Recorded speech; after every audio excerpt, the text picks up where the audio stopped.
for you tonight. I'm going to be chopping it up with the one and only University of Alabama alumni and professional basketball player, Coach Chris Hines.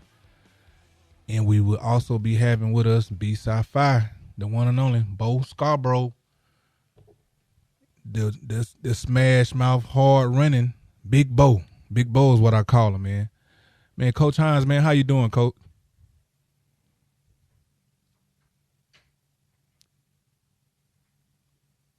Chris, you on there yet? Okay, we're gonna get right into it, man. We got some good matchups today, man. I know Chris calling in right now, and I know Bo he actually calling my phone right now.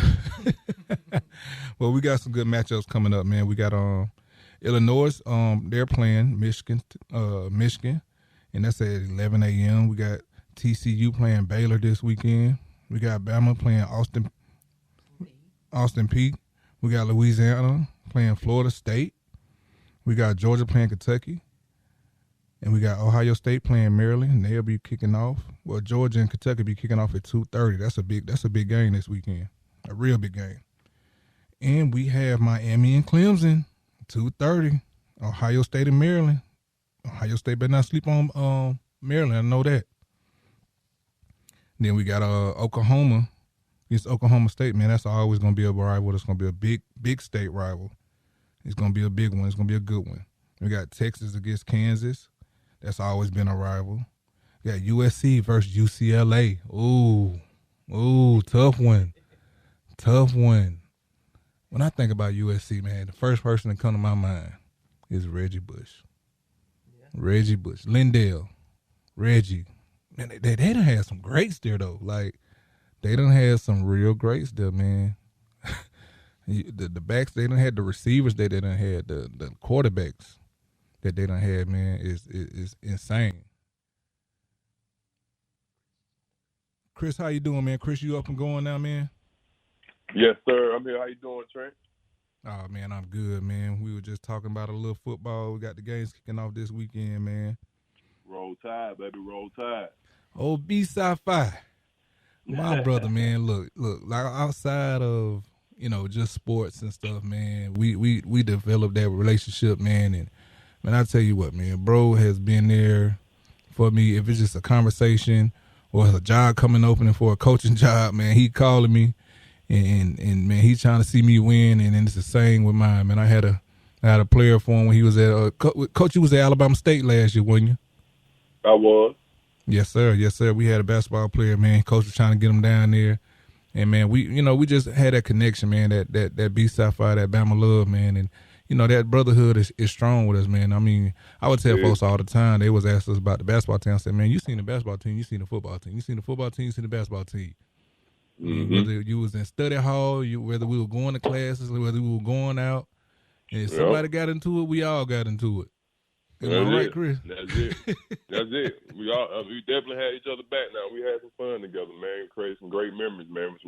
With a good group of guys, man. Like you say, brotherhood, man. Brotherhood. Yes, sir. Yes, sir. Now, Chris, you went down to the basketball game last night, man. Bama won last night. They played South Alabama. What you think about the game, man? What was the score to the game? 65-55. I think we ended up winning by 10. We was up at one point. I think it was right before halftime or right after halftime. We had stretched the lead out to about 22, and I thought we was gonna bust that thing open. And, but South, I got to get to them. They kept fighting, they kept flowing. We helped them out, by missing a lot of free throws. We missed quite a few free throws there down the stretch, and they closed it within like 9 or 10 with like 4 or 5 minutes left. So that's one thing I can say about them, and I'll take away from that game is that South, they kept fighting. They did not want to be embarrassed. So when you look at your Bama days, right? And the difference now, like, how has it grown? Like, when you talk about... Oh, man. And I'm sorry, Chris, let's get into this. Let's get into, how you got to Bama, where you came from, where you grew up from. Let's get into that. Let's hold that question I just had for you. Let's get into that, man. Okay. But, I've been, just like yourself, probably I've been watching Bama since '92. You know what I mean? Since I was 4 or 5 years old, and them cold winter days. You know, sitting there watching guys like Petway. I've been watching him. It was so surreal when I first got to meet him because I had been watching him on my tube, and watching guys like Philip Pearson. Coach Wimp Sanderson there. We've been fans for all these years, and you had dreams of one day going doing the same thing, and I think I really start feeling like I had a chance. Once I got to high school, I first let me back up. I used to watch the coaches there now, still there to this day. Antoine Petway. He was a member of Wilcox, and that was a rival for our high school back in the days. And I would watch him come over there, man. Smallest thing on the court, man, but one of the quickest, smartest players that on the court. And I followed him throughout his career. He ended up being my AAU coach when I was in high school. And we went down to Walt Disney Wide World of Sports, man, with like 365 teams. And we ended up coming top five.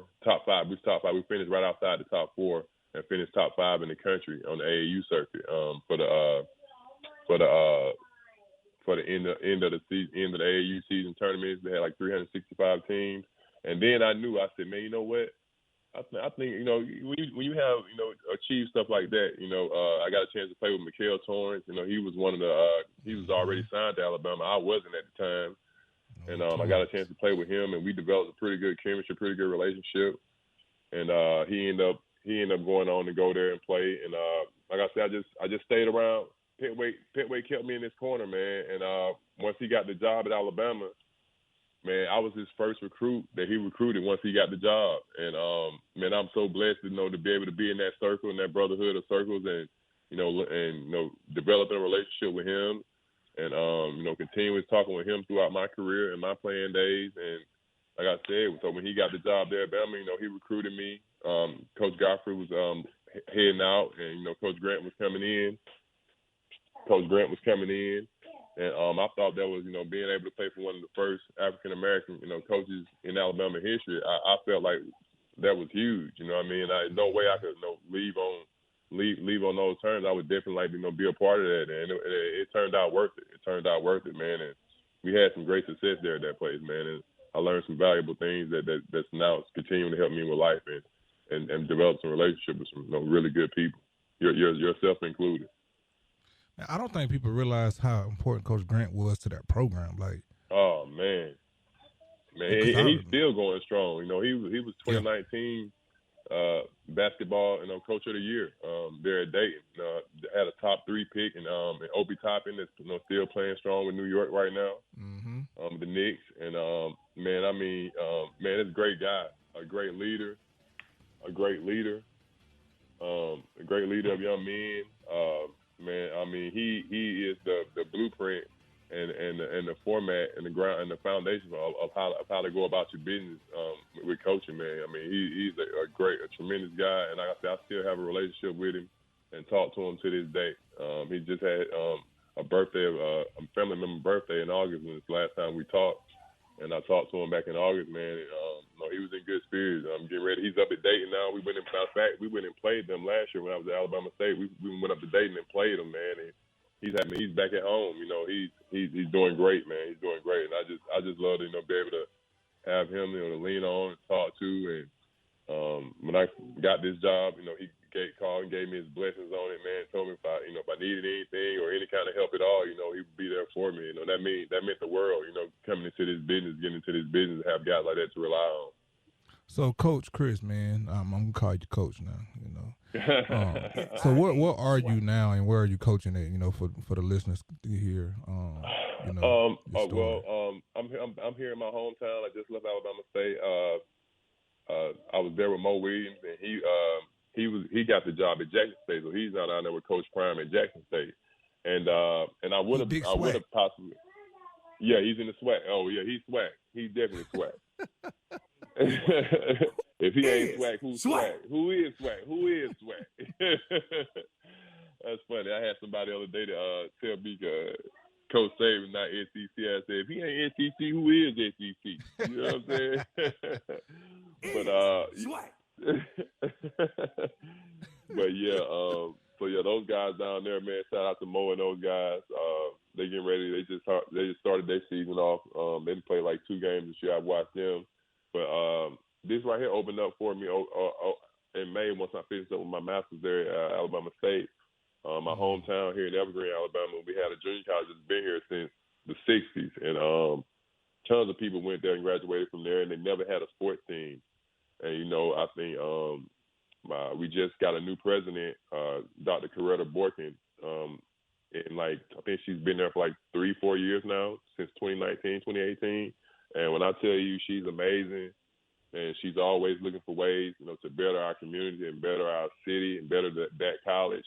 And she's just been working adamantly on creating a sports team, because she knows how much, you know, sports, you know, brings people together and generate jobs and things for people. So she's been the head leader in getting this basketball full. Well, it's basketball to start off. Basketball will be the first sports program in school history there at Reed State Technical College, right there off the interstate. But basketball will be the first program, and then its inaugural season will be 23. And every year after that, we're adding a sport. We're kicking off with basketball, men's basketball, and golf, and men's and women's golf. 24, we'll bring women's basketball, cross country, as well as I think they're trying to do another one too. So every year they're going to add 2 or 3 sports to where they can get to a full-blown athletic program, man. And I think that's going to be huge for our city, very huge. Oh yeah, man. You know, down there in Evergreen, man. Y'all, you know, yes. Some country bunkers down there, man. You know, country boys like yourself picking tomatoes, you know. Y'all having a lot of fun down there, especially with them sports, man. I came to one of them high school games, man, and the whole city was like they was out there, man, and they was playing. Was it TR Miller they was playing? That's it. That's who they was playing. Yeah, and almost got that thing, man, and it was crazy situation with the basketball team, because you know the head coach had got sick, and so he had to resign. And so they got an intern coach in. I mean, he did a great job with them boys this year, man. Those young men this year, man, and you know, who knows, man? Y'all might have, you know, a coach come in there, man, you know, and turn that thing on out, man. You know how it be, man. Especially get the right people behind you.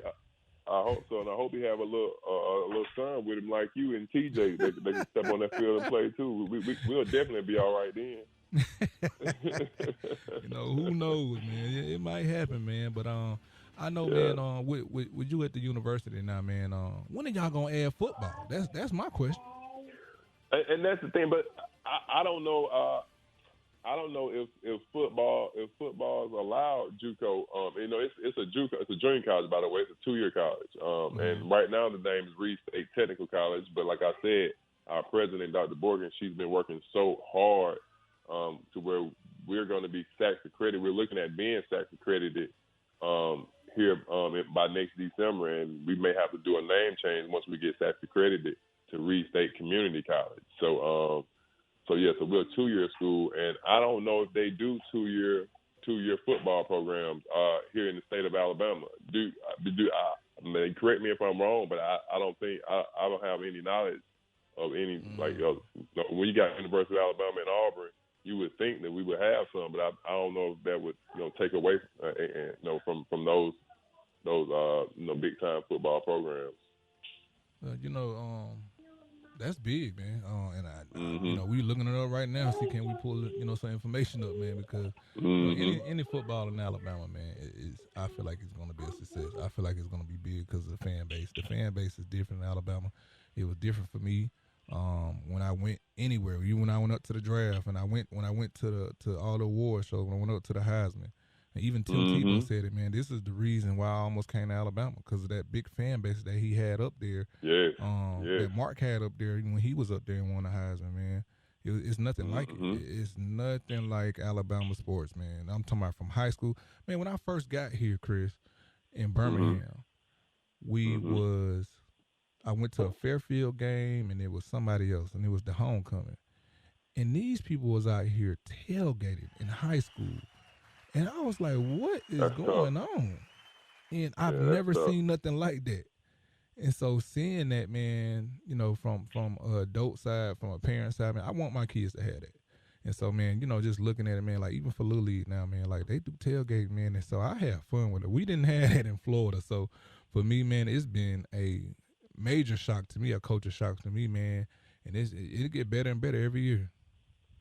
Yeah, that's a true story. And that's exactly what they've done, especially, with the success, Coach Saban had up there, man. That's their nothing but, continues. It increased our fan base, but we got them. You're gonna have a few of them haters too now. They said that don't like us from the outside, but at the same time, it grows. It's grown as well, man. It's grown as well. Yeah, he's had unreal success there, especially since we left. And we actually was there when it all started. So, man, but just hats off to him, man. I can be more pleased and more blessed to be a part of such a alumni school with such great tradition and a winning tradition, man. Like right now, we've been so blessed that we're this season right now. I'm looking at, I'll say 10-2 because I feel like we're gonna finish 10-2. Like they feel like that's not good enough. That's just how blessed we've been in the past. And 8 years ago, 9 years ago, a 10-2 season was everything, Yeah. And again, to have you in there, and now, with some, I ain't gonna lie, some people softening up their schedules and stuff like that, but we in the SEC, you can't. We had 2 tough losses, and I know we're gonna rebuild and reload for next year, man. We're gonna be ready. We're gonna be back reloaded for next year. So I take my hats off to Coach Saban, though, man. He's built unreal and just unreal dynasty up there, man. And I know he's gonna continue to do great things. He's a great coach. Great coach.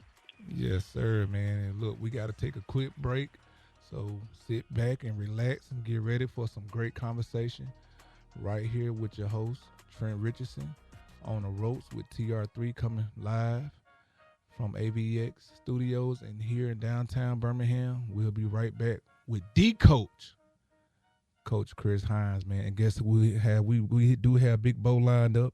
And I think we're going to have a segment with Coach Ray. So, man, I can't wait to get Coach Ray on there, man. I can't wait, man. We're going to take this quick break and pay these bills.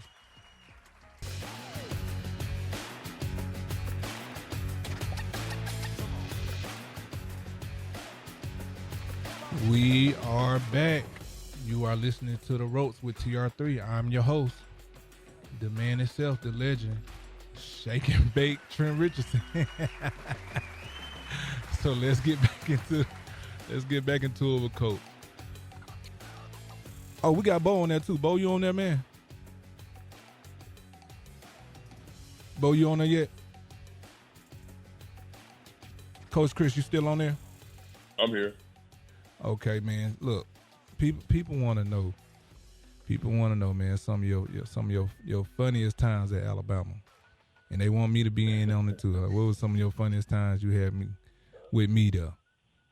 I know it was a lot of dance off with me, you, and Fluka and Mark Ingram. Oh, man, and Marcel Darius, man. I remember that was one of my favorite ones when you, Marcel Darius, and Julio had that dance off in Rounders one night, man. I think that was one of the funnest times, funniest moments. I know I can remember with you, man. But outside of that, man, shoot, I just man, I remember when you and Mark used to pull up on me, man. We had the truck with the 22s on pull up on me, man. I said, look at y'all running. It was always funny to me too, like, because that's one thing about you guys, man. We was in the moment then. We look back and we able to make look at it now. But y'all used to walk around just about everywhere together, and Mark would be in the front. It was like y'all was in the same depth chart order that y'all was in, that y'all was walking around in. It would be Mark up front, you be behind Mark, then Eddie Lacy, and then whoever the fourth running back, but all y'all would walk around. Y'all be walking in the same depth chart order that you was on the depth chart. And I thought that was funny. I said, man, I think y'all the running back group or something, man. I'll tell y'all go everywhere together, man. I don't care if it was out enjoying some fun after a game or whatever, or in the Ferg. It didn't matter, man. Y'all running back groups, y'all running back room was always together, man. So y'all ready to just run the ball, huh? And I never forget a couple times y'all had if y'all fumbled or something, y'all had to tote the ball around with you at cameras, and we had to try to see if we knock it out or something like that. That was funny too, man. I was like, man, these guys. And they said if anybody take that football back to saving other than you, it's gonna be a wrap. Yes, sir. Yes, sir. And most of the time, Eddie had that ball in his hand. Most of the time, Eddie had it in his hand because Eddie used to love try to spin, and we used to call him feet back in the day. Eddie had the quickest feet ever. Man, that was big funny, man. That was some funny times, some fun times, man. Man, we got a special guest coming on, man. We got Coach Ray coming on, man. Okay, Coach Ray. I got a couple questions, Coach Ray. Anyway, I don't put Coach Ray on up. Hey, now, how you doing there? Hey, Chris, how you doing there, baby? I'm doing all right, Coach Ray. Now, you do know I'm the coach. Anything the coach said, it go the coach's way. Okay, then, Coach. Because, if you ask me the wrong question, I'm going to make you drop down and give me 50 pick a pea. Coach, tell me, what was your sport back in the day? What was your favorite? What was your sport? Well, back in my day, man, we played some of everything. We played basketball. Back in my day, basketball had the laces on it. Did you jump high? Man, jump high. They still trying to find my chin because my chin hit the top of the backboard. This is talking about Earl, man, or goat. Man, or who? I jumped up so high one time, man. I was looking at Jesus. He would ask you. What you doing up here? You know what I told him? I said, hey, they fast forwarded me here. This is not my time just yet. Because what? Just shows I am black today. I'm still here. I heard that, Coach Ray. So your sport was basketball. You say you played some everything, huh, Coach Ray? Yeah, I played basketball. I played foosball. Back in my day, that was the real pigskin. I'm talking about smash mouth football. Hit them in your mouth.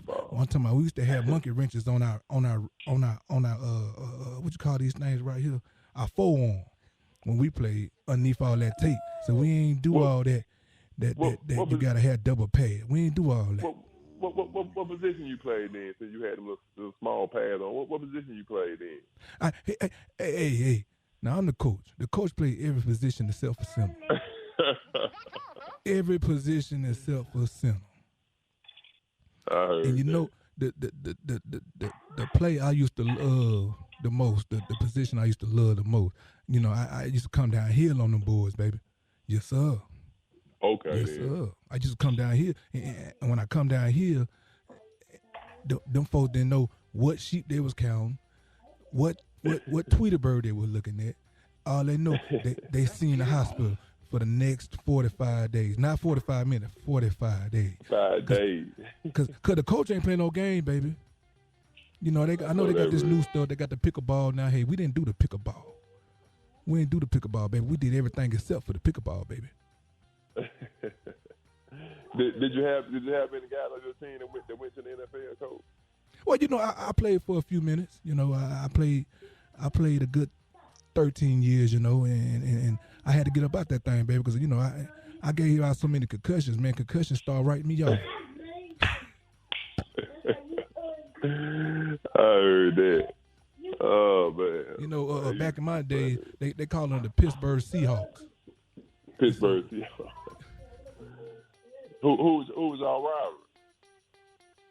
rival?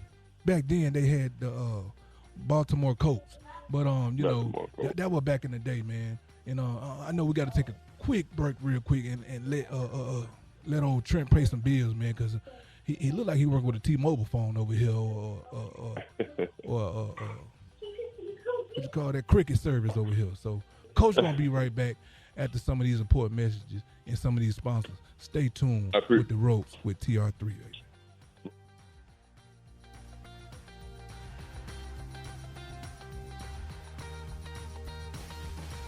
Chris, how you doing, man? Glad to be here. Glad to join y'all today. Man, we got Big Bo online too, man. I know, Bo. I don't know if you had we just had Coach Ray on there, man. Coach Ray old school, man. You remember Coach Ray, man? Yeah, I do. Yeah, man. I ain't know if you had a couple questions after. We can get him back online if you want to. I ain't know if you had a couple questions to ask him or not. But he free to come on tonight, man. You know, he's a busy man, but we try to get him on there every now and then. Right. So let me call Coach up for you. Come on, Coach. Hey, now is that Big Bo there? Hey, what's going on? Big Bo, how you doing there, baby? I see you doing your work with your the stallions. You know, back in my day, man, they used to call them them go getters. Yes, sir. We still is the go getters. Yes, sir. Yes, sir. Yes, sir. I love it, man. And Big Bo, when you were running that thing at Bama, man, you know, how did it feel to be the biggest back ever to come through Alabama, man, when, you know, at your time? I mean, you know, coming from where I come from, man, Utah, Alabama, and, you know, small town, and we watch Alabama, man, growing up, and we watch Auburn and all these teams, and, you know, we live down here, and, you know, we always say we're going to play for this team and play for this team, and then in the blink of an eye, you living in that moment, and then, you know, it was just, you know, a blessing in disguise, an unbelievable thing when I first got there. It's like, wow, I'm really playing for Alabama. You know what I mean? Mm-hmm. So it was a great experience, man, and to be one of the, you know, be one of the top backs to come through there, man, and, you know, coming from where I come from, it's just a blessing from God, man. And, you know, I cherished every moment of it, man, and took it to heart and took it serious and learned the tradition of Alabama and bought into the system. And once I did that, that made me the player who I was at Alabama, you know, because I listened to every coach. And, you know, I wasn't a player that talked it back or anything like that. But I was always a stand-up guy, and I think that, you know, put me in that category, you know, with Trent Richardson, you know, even though that, you know, Trent is a 10-time better back than I am, you know what I'm saying, all honest the truth, you know, I give people they props, you know what I'm saying, and the numbers don't lie, you know, and that's who I wanted to play like, Trent. I wanted to play like Mark. I wanted to play like Glenn. I wanted to play like Eddie. You know, I was trying to steal stuff from like Derek and TJ Yeld. And then I was, you know, watching all these boys, Terry Grant, up church. And it was like, dang. And then when, you know, Trent came in and he was that thumper, like the guy, I remember going to the game and watching North Texas, and watching them play North Texas, and the whole team just jumping on Trent, and he still ain't even falling. I'm like, man, I'm trying to get that dude legs, man, because I think I had, like, just tore my ACL or something like that, and I was just like, man, I want my legs to be like his, you know, because he was, you know, his lower body was just so big, and he was, you know, fast and strong and powerful, explosive, and, you know what I'm saying, he made stuff happen out of nothing, and to be talked about in the same category with him and Mark, man, that just, you know, it's just a tingling feeling coming from, you know, Utah, Alabama, that being in the place that I never thought that I'd be in. And it just makes you happy, man, when you think about it. And, you know, when people talk about Trent, I'll be like, yeah, you know, like, yeah, like, that's who I, you know what I'm saying, wanted to play like when I was in college, because I'm not trying to go down. And, you know, like when Trent ran the ball, he had the attitude as I won't be denied, and I was like, I'm messing with that right there. And then, you know, and I remember, you know, we had just lost this game to LSU at home, and Trent had just did this move on Ole Miss, and I remember we were sitting in the front of the building, and, you know, I'm bragging on Trent right now because I like the attitude that he had when he was at Bama, and because we sitting there and we just watching the game. They had just lost, and I remember asking him, I was like, Trent, what was you thinking about when you had did that move on that guy from Ole Miss? You know what his answer was to me? What was the young buck? Getting in the end zone. You know that, right? You know why his mindset was like that? Why was, you know, his mindset was like that, you know, because he know at the end of the day when he called coach If he didn't have that mindset, he was gonna have to drop down and give me 50 pick a peas. The pick a peas ain't no joke, if you know what I mean. Right. And then at that, man, you know, Trent was the running back he was because of old Coach Ray Ray. Coach Ray Ray used to make him get out there in the middle of the driveway, baby. We can be in the middle of traffic. Drop down and give me 50 pick a pea. Them pick a peas was everything, baby. Yes, sir. Right now, I think I'm about to make my producer give me some pick a peas. I have a question for you. Yes, sir. What was the most funniest part that you had him drop down to give you the P2P? Man, you know what, man? We was on the way to church, right? And you know, you had your programs at your church, and you know everybody, you know, your Christmas programs and stuff. And old Trent decided he wanted to doze off in the middle of the play. You know, the pastor got up and he was preaching and all this other stuff, and he wanted to fall asleep on the front row. And it came time to sing. He was the only one that ain't get up. So I stopped church service and made him drop down and give me 50 pick a pea. And he sung that little song. He sung that song like it was no Sunday left, baby. Wow. Wow. Wow. How you felt about Trent? Trent, how you felt about that? Trent, you like, I ain't gonna lie, Trent. I would have been embarrassed. I would have been embarrassed to get down and do that in front of the whole church, boy. Man, I just thought Coach was crazy, man. I didn't know what was up with Coach, man. You know, he's either that or, you know, I was going to have to do 50 more picket peas, so I had to might as well go ahead and get it out the way. But I tell you what, I ain't falling asleep no more. I know that. Right. No, that's for real. Man, I tell you what, man, we was where we was going. I think we was in Atlanta, man, and me and my brother was out there, and we were our family. I think we had like I don't know, was it a Christmas break or a Thanksgiving? And my brother was into shoes, and he decided to put my uncle. Well, we rode back with my uncle, and we rode back with Coach, and they decided to put the luggage on the top of the car, and all my brother's shoes fell off. And I'm talking about we in Atlanta traffic, man. And I can remember it's like this. It was true story. I can remember like it was yesterday.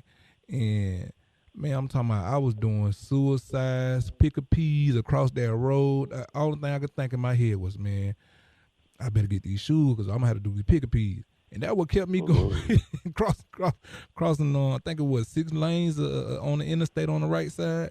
And man, I ain't want to get I wasn't even worried about getting hit. I was worried about Coach having to dropping me down and giving him no pick a peas.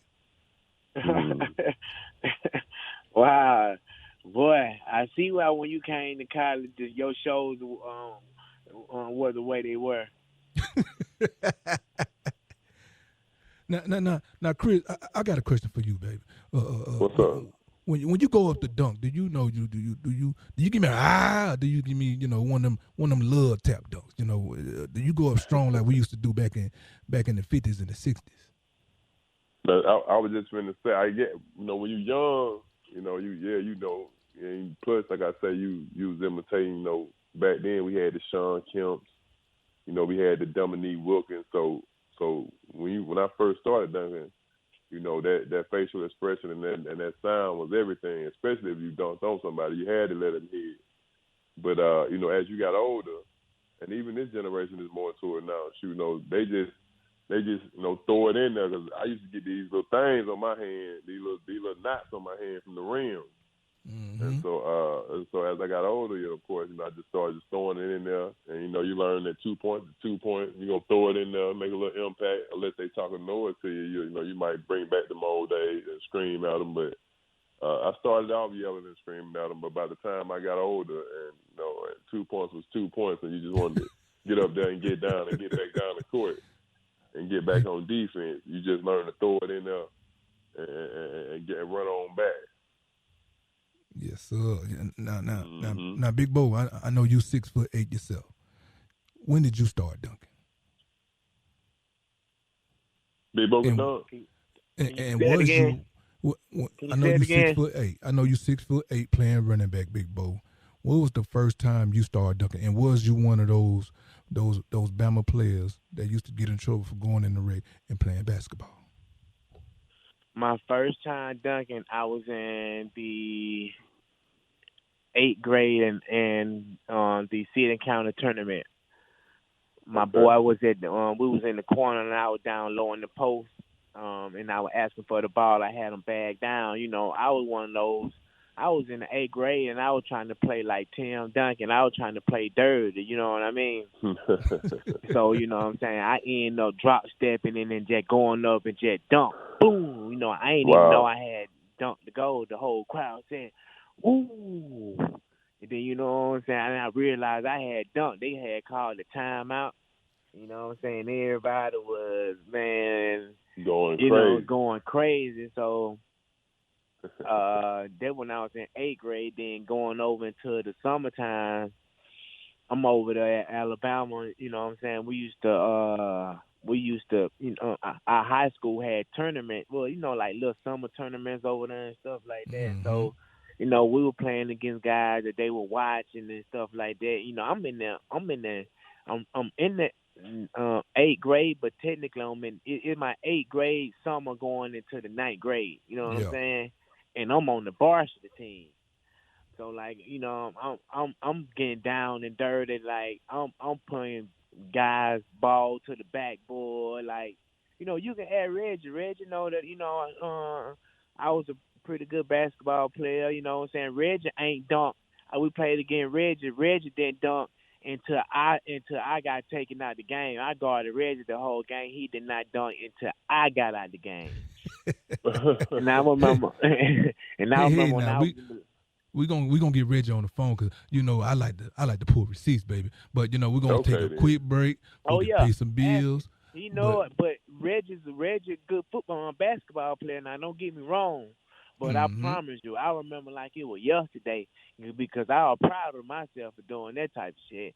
I said, man, because everybody, was talking about Reggie, you know what I'm saying? He was going to Alabama already, you know what I'm saying? So I'm guarding Reggie. So, I wanted the best defense. So, you know what I'm saying? Reggie, he'll get to the hoop every now and again. We were going back and forth, but he did not dunk until I got on the bench, you know what I'm saying? And then I remember when I was in the 11th grade, and I was playing in the tournament, to go to the playoffs and all that. And I remember Antoine Petway, and it was the head coach was Grant. Yeah, Coach Grant. But we're gonna pay a couple bills real quick, and we're gonna get right back. We're gonna stay with that. We're gonna have that same engine. We come back, man. You are with the ropes with TR3.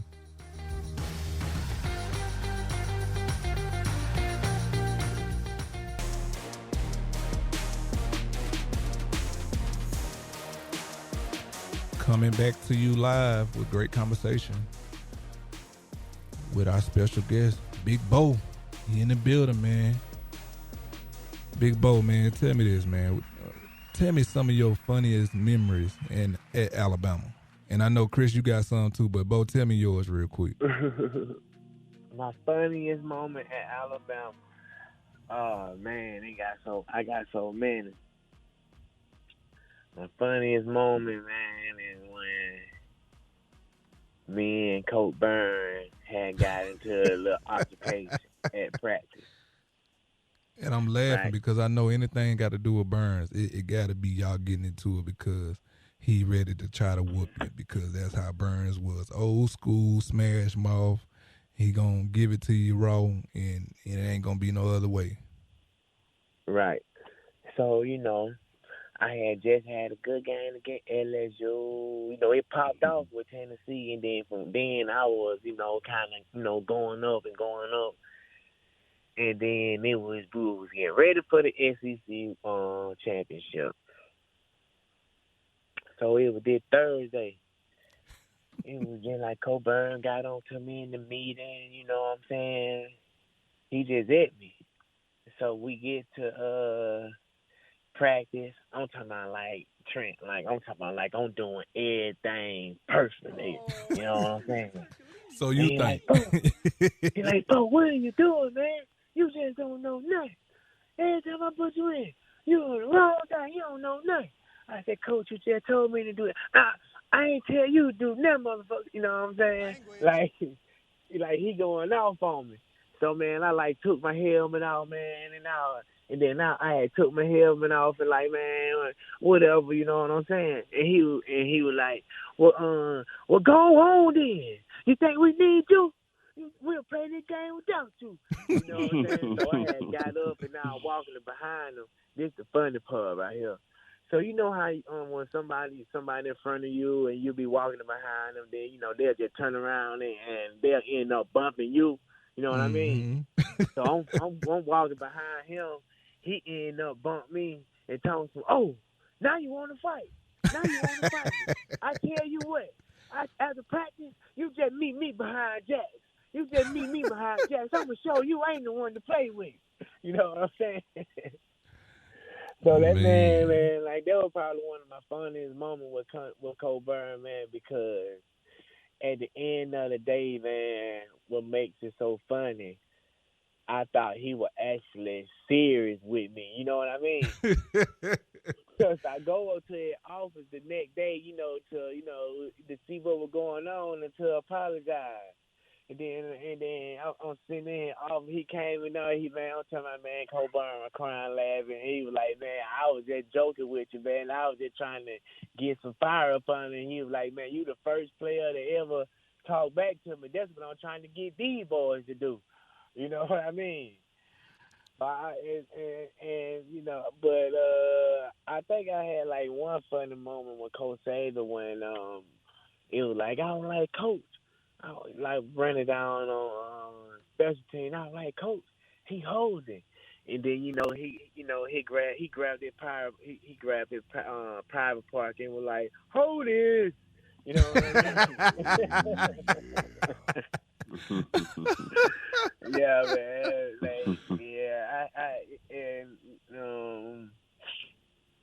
I remember when the Thorough guns had first came out, right? So they wouldn't even like how they got the little balls on the nine. They were spinning at the time. So Jake Coker, he had Ab Muscle, the trainer, to do it up on his back, to get it, loosen his back up. And he talking about the gun that, that people use for massage and get the knots out and stuff like that. That's the gun he talking about, guys, for the listeners. Okay. So I told Muscle, it was just going slow, so that's how you supposed to do it. So, he like one of the, like a student, actually, you know what I'm saying? Mm-hmm. So I told him, I was like, man, I'm sitting behind Jake, but he don't know that I'm telling Muscle this. I'm like, Muscle, man, you ain't doing it right, man. You got to turn all the way up you got to turn all the way up. I'm like, what you think the numbers on there for, fool? Turn it up. You know what I'm saying? I already knew what was going to happen. Man, Muscle put that thing up on, Jake hopped up. Holy, you know what I'm saying? And said the cuss word, you know what I mean? And then this my last one I got for you. Hey, Bo, let's get that on the next hour, man. We coming to the end of this hour right here. So coming to you live from AVX Studios with one and only Coach Chris Hines and the one and only legend Big Bo. And hey, man, the invitation, man, the duplicate, the one and only Trent Richardson. You're with the ropes.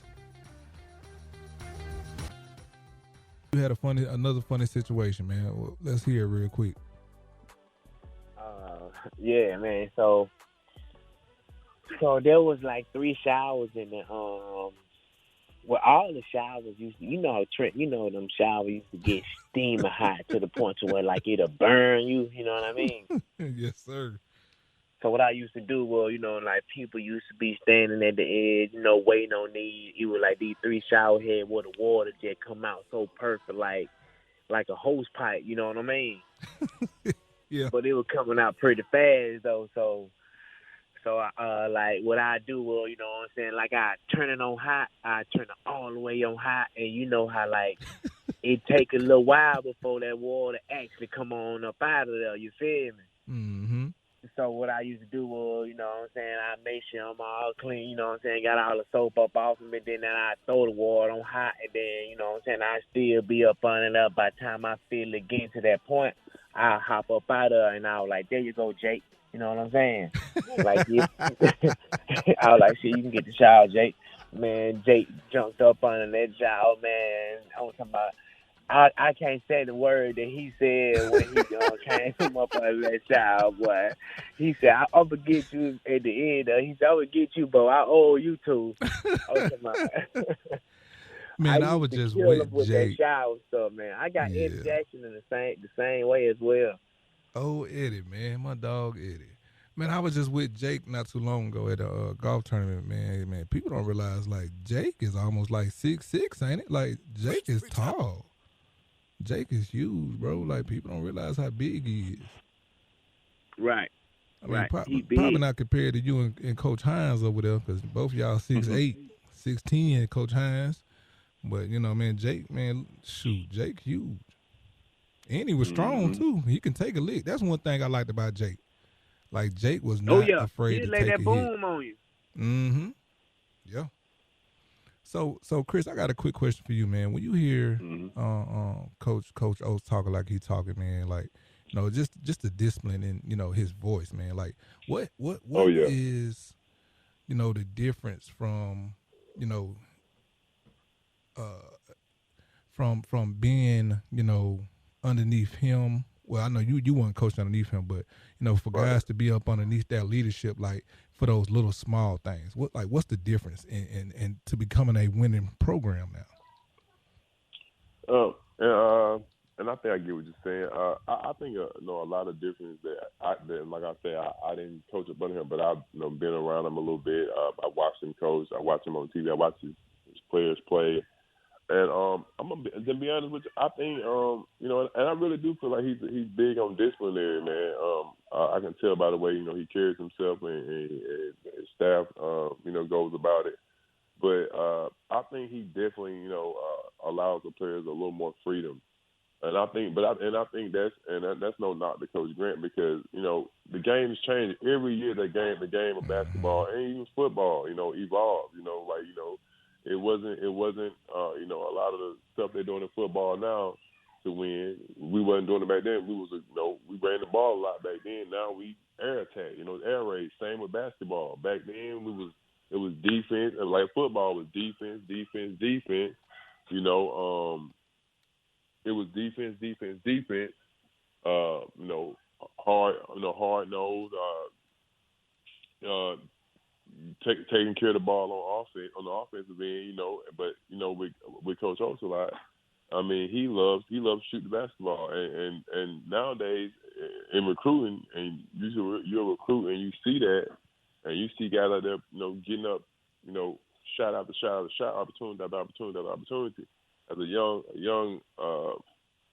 athlete, you know, that's intriguing to you. You know, that's exciting to go play for. You know, on top of being at a prime program like Alabama, you know, they're gonna love it. So when you get those opportunities, right? Because when I went to a game, I think it was last year or the year before, and I seen all 5 guys at the 3-point line. I'm like, man, what's going on? We ain't got no bigs down there, and it, you know, it frightened me to where it's like, man, the game is changing so much. Everybody, I think Steph Curry has messed up the game of basketball for everybody.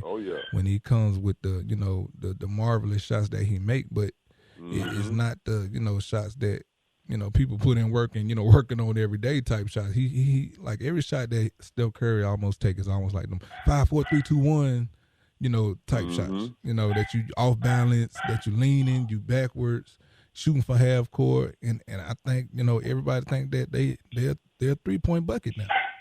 Yeah, but you know, the difference in Steph Curry and a lot of these other guys is, you know, the skill level. You know, like you say, Steph Curry practiced that shot over and over again, and he's like I say, he's a pro. Like, that's what he do every day for his job. A lot of these cats, they don't shoot the ball as much as Steph Curry. You know, practice stats like that as much as Steph Curry, but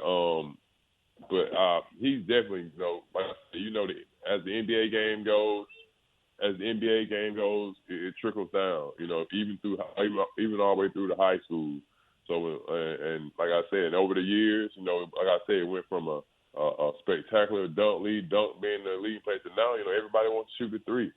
And Coach Oates, you know, I've heard him say in his motto, you know, in being, you know, I want to get up 33 a game, and if I can hit, you know, and shoot an average of 40, anywhere from 35, 40, 45% from there, and we hit 12, 14, 15 threes, shoot, you know, those are winning numbers, and that's a winning formula. I mean, he wins like that, you know, and to be honest with you, if I'm a recruit and I'm hearing that, I want to go play for him. You know what I'm saying? I mean, this is a guy that wants to get a shot. I was watching him play last night against South Alabama, and I mean, it was a lot of times they would come down, man. I mean, within the first 5-6 seconds of the shot clock, it was they was getting a good look. They was getting a good because they have that freedom, and that's where the game's changed so much over the years, to where, you know, coaches was overcoaching or, you know, just coaching, and now a lot of times, when you got talented players, you're able to let them play. So tell me this, and Bo, you can answer this question too, because I know you're a basketball guy too. You know, you're a spectator just like me. When that shot is not on though, when that shot is not on, and now you get to a situation where you don't have the bigs like they used to have with you back in the day, or, you know, those guys that's gonna, you know, put some muscle in that thing, and, you know, give you an old school, you know, dunk, layup, or, you know, give you some real good boards. Like, when you don't have that shot falling, what happens? Well, you're supposed to get in closer, man. You're supposed to get in closer. And I also want, you're supposed to get in closer and work your way inside, you know, to try to get you a layup or get yourself going, or maybe about free throw, get yourself to the line and see the ball go in. But, you know, sometimes a lot of these guys, I watched last night, sometimes we just keep shooting. They just keep shooting, especially when you're a shooter. They say that's the life of a shooter. You know, when you're a shooter, you're gonna have those days. You're gonna miss some, you're gonna make some, but, you know, hopefully you can try to, you know, get yourself going some way by way of layup or a free throw. Yeah, for me, it just you know, I wasn't a 3-point shooter. I was a mid-range shooter. So what I used to do, you know, I wanted to always make my layup first, and then I would make my way up to the elbow line, because once I make it on that elbow, and once I make 1 or 2 in a row, I'm unstoppable. But ready to go then.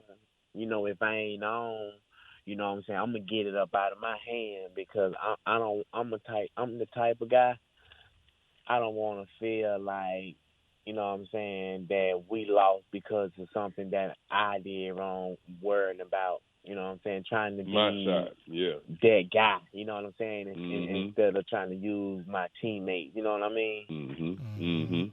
So, you know, like, if anybody knew, they always knew that I was a team player. Like, I used to say, man, listen, if we winning, whatever it take to win, if I gotta run to the locker room and slide and get tripped knee pair of cleats and run back out before timeout, though, if I need to do that, shit, I'm gonna take off going 100. If that's what it takes for us to win, you know what I mean? I'm all about winning. You know, I'm not worried about, you know what I'm saying, how many yards I had, how many points I had this game, and how many rebounds. Now, I'm shooting for one thing, that championship, something that nobody can never take away from me. That what my mindset was. I'm trying to win. I want to be like, you know, when they brought the playoffs in, man, I was trying to be the first team to go 15-0, and it ended up being Clemson. You know what I mean? Yeah. I wanted to do something that, you know, I wanted to set the standard. Like, I wanted to overachieve. So because listen, if I underachieve, then I'm not working up to the potential that I'm trying to reach. Yeah. And look, we had a question on here last night. It was actually 2 questions, but the first question was, you know, did we set the standard too high? You know, is it our fault? You know, far as the the B side, 5 legends and the guys that came before this year guys or the last year guys like and Blake kind of went off and Blake, Blake was just giving it to us, man. Like, hey, get him off our team. We don't need him. And I get it, but it's just like with our mindset, it's different than these cats' mindset they had today because one, like you listen to how we was talking, right? Hey, I gotta be 3 and out. I gotta get to the lead. Now you don't even hear guys, or you don't even hear the Todd Mache, or you don't hear the Mel Kiper boards early on no more because guys are getting this NIL money and they're not, they're not worried about getting to the league because some of these guys gonna get to the league and take a pay cut. When they're coming from these big programs like Alabama, Clemson, Georgia, and especially like when they're that guy. And so, how did you change that? Or is it our fault? With our expectation. I mean, Trent, you gotta think about it. Look how hard that y'all worked when y'all were there. You know what I mean? Like it wasn't intentional. It just something that's ended up just happening. You know what I mean? Because y'all had people on the team that were bought into the system of what's going on and believe in winning. You know what I mean? And I just feel like, because I was at every game, watching every game, so I know, you know what I'm saying? Mm-hmm. Like, I'm at the practice. I see how y'all practice, and I see how hard y'all going. I see Dante Hightower getting on people, you know what I mean? So I see all this going on. Like, I'm looking at the running back, and I'm like, shit, I got some big shoes to fill, you know what I mean? Yeah. Like, I don't want Trent to come back to me and be like, man, what are you doing? This ain't what we do. Like, that ain't what we built at Alabama. This ain't what I came to, because it's a reflection on y'all. You know what I mean? Like, it makes the running back room look bad if we not doing the same thing that y'all expecting us to do. You know what I mean? Yeah. So he was like, man, no, I can't let Trent, Glenn, and Mark, and Eddie, and TJ, and all these boys down. I'm finna go out here and give it all out on the line. I'm trying to be like them. I'm trying to keep this legendary or stay with the running back going. And to piggyback off you, Bo. Hey, Chris, real quick. We got to pay a couple of bills real quick. And trust me, we're going to be right back with this same conversation with the same energy, man. And you are with Trent Richardson with the ropes, with TR3, with all my B-Side 5 brothers, Coach Chris Hines and Coach Big Bo. Yes, sir.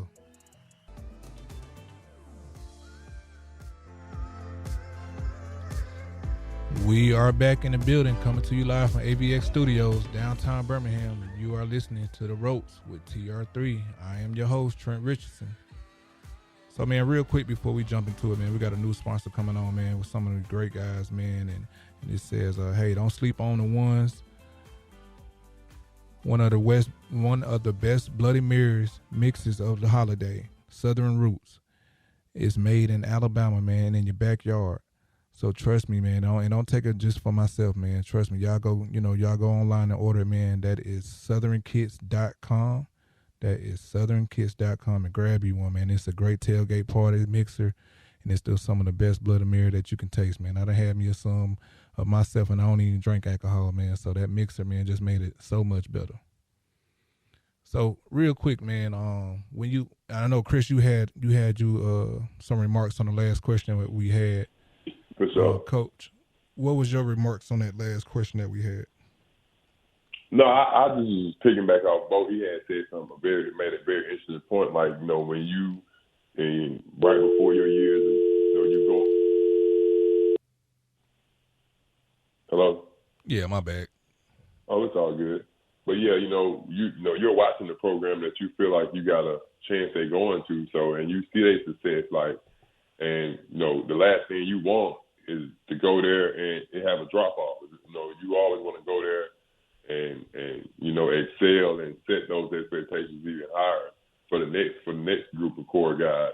I know when I was going in, I know Alabama basketball was like in 2004, 2005.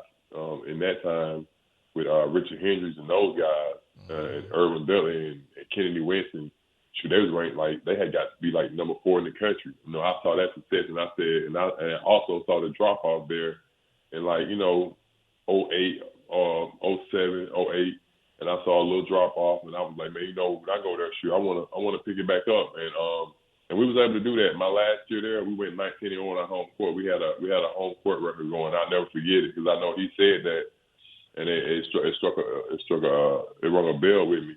We had a 19-0 record, leaving after that 2011 season. We was 19-0 at home, first team in Alabama history to do that, and we watched that. We was very watchful in the next year and seeing if they were going to continue to hold that home streak up.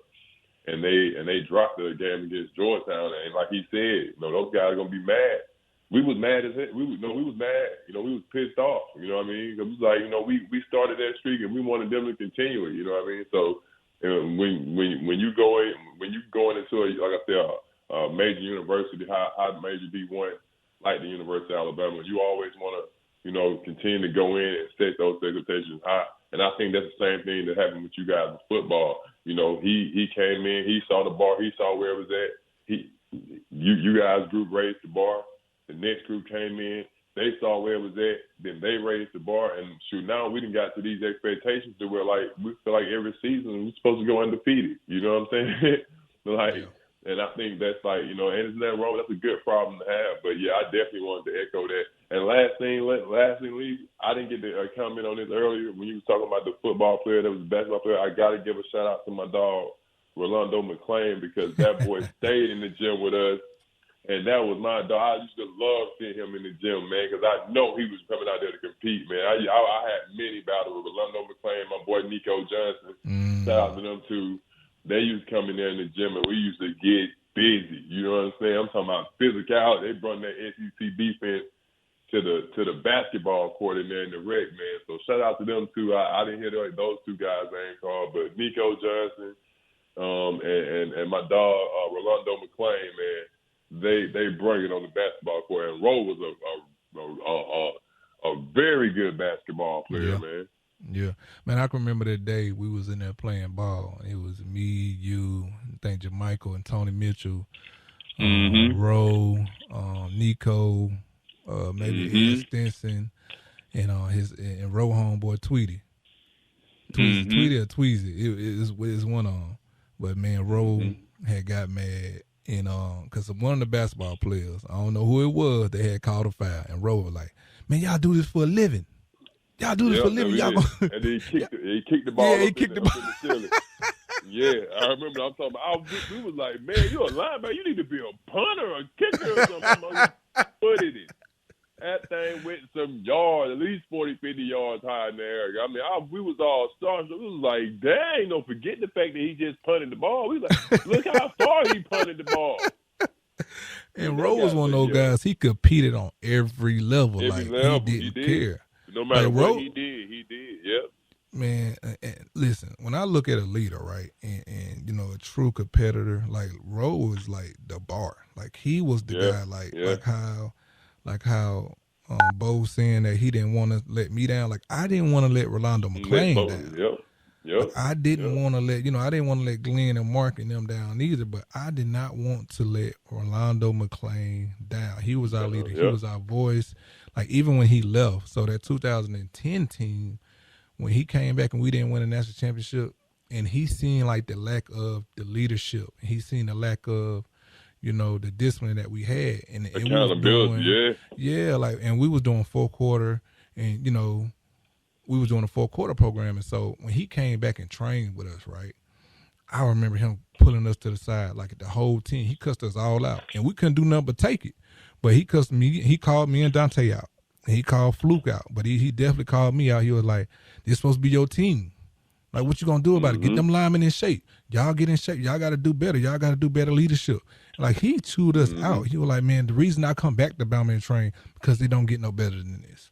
Like that leadership that he still had from us while he's in the league. Like while he's in the NFL. Like, man, he carried it, man. Man, I remember they telling me some of my teammates when I went to the Raiders, and you know, Rowe was first pick. I think he got picked up 5th or 6th from the Raiders. And so when Rowe got there, I guess Rowe said, "Man, I don't like stretching because it wastes too much of my time." Man, they stopped stretching for the rest of the year. But that just shows you like how powerful his voice was, man. Like Rowe was different, bro. Like a lot of people don't realize, like man, when Rowe spoke, man, people move. Like basketball court or not, like his leadership everywhere, bro. Like everything mattered to Rowe. It did. A true story. Yeah, well, that's one of my favorite guys, though, man. He was a real good dude. I learned a lot from him about competing and, you know, not being afraid to compete out there on that basketball court. I'm talking about, man, he'll push you, tug you, knock you over. Man, it didn't matter. Like, you better be ready to compete when you step on that court. Like I said, out there, and just never just at the rec, you know what I'm saying? So I can only imagine what it was like, you know, out there for like doing what he loved to do, his passion out there on the football field. You know what I mean? I've seen it. You know what I mean? I've seen what he, you know, what he's capable out there doing. But definitely one of my favorite guys, and like you say, leader, man, out there amongst men out there playing and doing what he loved to do. So shout out to my dog Rowe, man. He always been. I hadn't seen him talk to him in quite some time. But he's definitely one of my favorite guys. You know, on that championship team. And man, you know what, man, that's special, man. But we're gonna take a quick break, man. We're gonna got some quick messages to listen to, got some bills to pay. You know, for these sponsors, man. So please stay tuned. In next segment, we're gonna get into your teammate, your guy, Jamichael, man. We're gonna get into Jamichael. That's funny. Man. He just texted me. Good deal. That'll work. Oh man, you know, you're listening live, man, to the ropes with TR3. Get drafted in 2012. You know, like how special has it been? Because he just won a ring this year too, right? Last year with Golden State with the Warriors, right? He wasn't with them last year, but you know, he just got there this season. I told him not too long ago, I said, man, I sure wish you had been there, went on ahead and went there last year. But my dog could have got a ring, you know.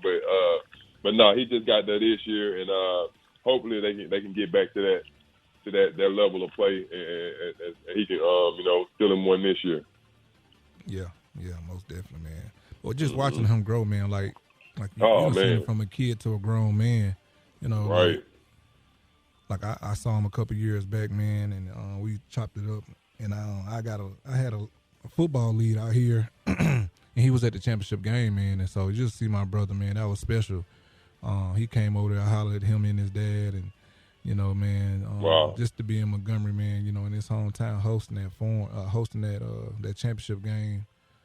Man, that was special, man, to see him, man, and, you know, to see that he's still doing good, man, and, you know, still see that he's still playing ball, you know, because a lot of people don't last that long, man. So to see what he's doing, man, it's been beautiful, for real. True story. And, man, as you just, you know, alluded to, man, man, I'm so proud of him. I'm so proud of Jamichael, though, man. Like you say, when I got there, he was a sophomore, you know, basically a baby to where he is now. And, man, so many growing pains, went through so much, went through a lot together. Like I said, you know, initially when you first get there, you know, him being a returning sophomore, me being a JUCO junior transfer, you know, we butted heads. I mean, we was going at it because that's the guy who ultimately, you know, I was in behind, you know, and we banged heads, butted heads. I'm talking about the first year almost every day at practice. And that's what made us so great going into my senior year, because after that first year of getting to know each other, he knew that I wasn't going anywhere, and I knew that he wasn't going anywhere. And the other guys, and I'm telling you, we had two bigs that left after my first year there, primarily because they knew that, hey, this guy ain't going nowhere, and neither is this guy. And they transferred out. Justin Knox transferred out, and Demetri Jemison transferred out. You know, they didn't stick around because, you know, me and Mike I'm gonna tell you, we was two dogs. You know, we was two alphas, and we was dogs, man. And man, Mike grew so much, and into that senior year, we had me and him together combined. for the best post defense in SEC history. You know, like we would have that, and that's why we were so hard to score. Our team together collectively had the best team defense in SEC history. Like, you was lucky if you saw 50 against us, you know, and that was primarily a lot due to because of the style of play we played on offense, but also, you know, it was due to the fact that even when you got the ball, you know, it was going to be difficult for you to score. But that's because our practices were so hard, you know, and I think that's me and Mikael Torn, we were just talking about that earlier, you know, these guys don't practice the way we used to practice. The game's changed a lot, but we used to practice so hard against each other, compete against each other, to where when we got the games, you know, it was easy. You know, it was lunch meat out there, you know what I'm saying? Like, we would scout, we knew their tendencies, and compete with a guy like Jermichael every day, man. With his aggression, athleticism, you know, his strength and power, you know, it helped shape me for games, man. I definitely used him, you know, to get me ready for games, and I'm sure he did the same. But man, to watch that kid grow, and into the young man, he has a family now. He just had another little girl, Sky. I think it's Skylar or Sky Green. Man, and watch him come out of a teenager into a young man, and then have a family, and just grind it out, man. I'll never forget, you know, when I got out, I got out, and he had another year there, and then he got out. He went through the D League, went through injuries, and it just so happened that I was overseas, but I had a house back here. My wife is back here in Montgomery, and we live right around the corner from his parents, over on the east side in Montgomery. And I'll never forget, man. And he'll tell anybody this, man. He was like, you know, you helped me during some of my darkest days when he was thinking about, you know, he had went through injuries, dislocated his shoulder when he was playing there in the G League for the Spurs. And he was like, man, I was thinking about quitting. I would go to his house, man, and get him about the bed and get him about his bed. And like, nah, bro, we working out today. Come on, we coming working out today. And we would go in the gym and work out and get shots up. Just talk, laugh about the good days, you know, and how we played and competed against each other then and where we at now. I mean, it's just surreal, the growth that I've seen in him, you know, maturing through his adult days and getting to the days where he at now, man. And we still talk, like I say, to this day. And like I say, he just texted me just a while ago, and I told him I was going to try to get him on the show, but he has a game tonight in Phoenix. Golden State plays Phoenix tonight, so he wasn't able to join us. But I'm gonna try to get him on here, you know, here in the next future when he doesn't have, you know, not busy or whatever. But man, I just, like I said, I appreciate those kind of guys' friendship, you know, being you know, that brotherhood, you know, just growing that brotherhood, man. He's actually getting ready to bring a restaurant to Tuscaloosa there that's on the Strip. It should be up and going by the 1st of 23 in January that he's been working on and we talked about and that he's working on. So kudos to that, you know, doing things like that all the way from you know, from playing there in Tuscaloosa, you know, having success, going overseas. He went overseas in France. When he was over there in France, I was in the United Kingdom, man. I'll never forget. This is real funny though. So I'm in the United Kingdom. He's in France. We found out or whatever because he had just left the G League with the Spurs. He went to France, and he told me, he said we was on social media. And he said, man, hit me up, man. I'm in France. He said, how far is that from the UK? I said, man, I don't know. I'm in the United Kingdom. You know what I'm saying? And then he's like, give me a call. And then he gave me his number. And I called him from the hotel phone that I'm there in the United Kingdom. And we talked for like an hour, Trent. Bro, do you know the phone bill from that's like $700 and some over there? I was mad. I was pissed. I was like, yo, bro, you gonna give me some on this bill? I said, you give me some on this bill? Man, I'm talking about it was hilarious, man, because you know, I came out my check. and I was like, really? I was like, dog, but if you in the UK overseas, those European phone calls are expensive, man. Yeah. Like, I did not know that. But I found out the hard way on the phone with J Mike. And I done called him. We was sitting there and talked for about an hour. And that phone bill was really like $500, $600, $700, man. I'll never forget that. And bro just laughed like, yo, you gonna have to pay that. You called me. I said, I wish you had to call me. I was had to send you my number. You know what I'm saying? But man, you talking about long distance, man. But yeah, man. So then, like, you know, and like you said, man, like this, we was just talking last week, and he was telling me how, Mike, you know, this is going on his 9th season in the league, you know, and he didn't even get drafted out of college. You know, he went, I think like 2-3 years overseas. He didn't get on. He graduated in 12. That's right, and then he got on with the league in 15. After going through G League, going through overseas for a year or two, and coming back and going through all that, and now this is going to get ready to go into his 9th year in the league, man. Like I told bro, I said, man, I couldn't be more proud of you, man. Don't ever lose sight. Don't ever lose focus of what the goal is, and that goal is to, you know, provide for your family and get your money while you can. And when you get out of there, have you something set up for success, man, so you can continue to take care of your family. He got 3 beautiful kids. I hope he playing to marry Courtney. She's real good. She's another sister that played at LSU. That's his baby's mother's, and a great woman, and doing things of her own ventures and stuff like that, man. So I was just like you, man. I couldn't be more proud of it, man. I couldn't be like more blessed to have anybody else that I played beside and shared their court with, man, and to call my brother, man. And I wish him all the success in the world, man. Great brother and great friend. Jamaica Green, he is. Yep. That's my take on him, man. And I couldn't be more blessed to have shared that court with him, man. Man, yeah. And look, it was crazy, you know, when we was in school, because, man, you'll see Jamaica, you'll see, you know, the whole team, man. You know, we all, you know, we was all together, man. So, you know, even some of the classes we had, man, together, man. So it was all a special bond, man. But, you know, watching Jamaica grow over these last 9 years, it's been tremendous, man, because he's have been a big mark on each team that he's played on. Oh yeah, he's definitely an enforcer, man. Like I say, he started in San Antonio. He went to the Memphis Grizzlies. He got on with the Memphis Grizzlies. I definitely always went to support him. Went up there and checked with him. And when he was in Memphis, he was an enforcer. He even started quite a few games for them then. And he went out to L.A. to the Clippers. I went out there and checked him out. And actually, the week that Kobe Bryant passed,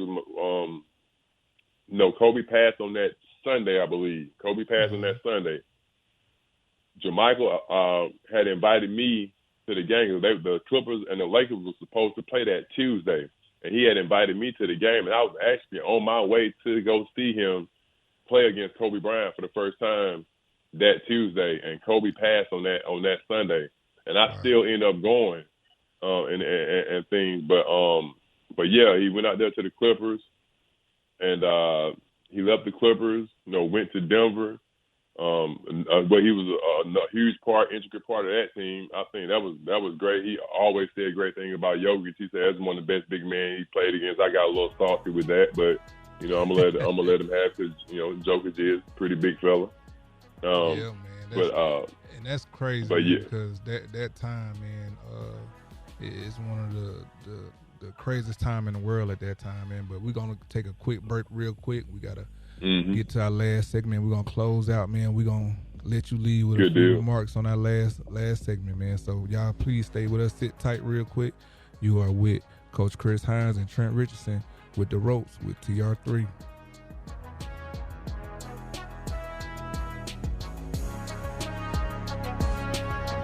I'll be back.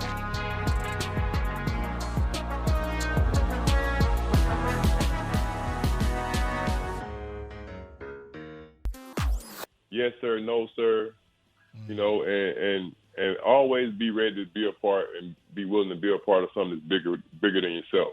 I think that's the one thing that I learned from Coach Grant, and a takeaway that I've always took away from him, the guy that instilled in me while I was there at the University of Alabama, is playing for that name be ready to play for that name on the front of the jersey versus that name on the back of the jersey. Because if you do that, then that name on the back will always be taken care of. But you got to be able to put the university and the program that you're playing for, first. You know, and sometimes, you know, especially if you're not LeBron James of the world, you know, okay, those guys, yeah, they gonna stand out, but you know, just be humble, be a part of something that's bigger than yourself. Man, don't if it ain't of emergency, stay in your house. After nothing good happens after 12 o'clock. You know, I know that's don't. right. 11:30 starts right here. You need 11 o'clock. You need to start. You know, you guys need to be somewhere shutting it down. You know, be somewhere shutting it down and getting ready to, you know, go night night. Like Kevin Harvey said, go night night.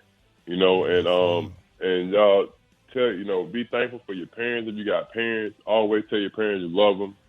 And just be good citizens, man. Be good model citizens and role models for that next generation. I think that should push you more than anything. You want to make sure you leave something behind, a legacy that your family, your kids, and the people behind you will be proud of. So that's all I got for them, man. Just stay humble, be good young men. Definitely you want to be leaders for the next generation. And just leave something behind that you and yours will be proud of, man, and your name and your legacy, because that's really all you have out here, man.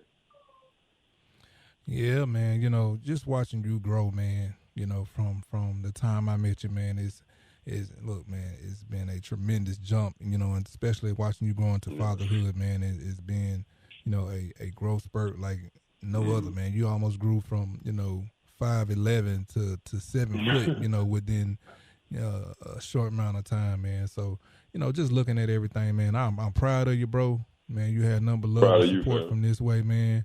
You know, anytime you want to come on, anything you got, you know, to get off your chest, man, you can definitely come on here and get it off, man. And I sure appreciate you, man. No doubt. I appreciate you too, Trent, and appreciate you for having me. Like I said, we'll definitely be in touch, man. Appreciate all the listeners that's out here to listen to you. If you get a chance, definitely check out our program. Our basketball program starts out next year. Reed State Lions, right here in Evergreen, Alabama, off exit 96, down here in the bottom, baby. Come see us. Yes, sir, man. And real quick for me, man, I would like to tell people, man, hey, you know, people don't realize at the end of the day, man, you know, the biggest blessing is to make it home at night. You know, Coach Chris just hit on it, man. Before 12, it ain't good for you. That's one thing Coach Saban used to tell us. But a lot of people got to realize, man, you know, a lot of people ain't, you know, making it home. And that's the biggest blessing. You know, people take that for granted. And so, man, y'all please, you know, stay safe and be smart out here, man, because I'm telling you, man, it's only one life you got, and only one life you can live, and you can't never get it back. That's it. I tell you what, man, well, that's it for tonight. Again, thank you to all my listeners' support, and tune in tomorrow for another great show, another great conversation, and we will have the one and only Funny Man in, and Reggie Ragland will be on, and we will have Blake Sims on as well. So you have been listening to The Ropes with TR3, and I am your host, Trent Richardson, the one and only. And you are listening to You Are Your Way Out Studios, baby. Let's go. Good night. Roll Tide, B5, baby. Yes, sir. Roll Tide.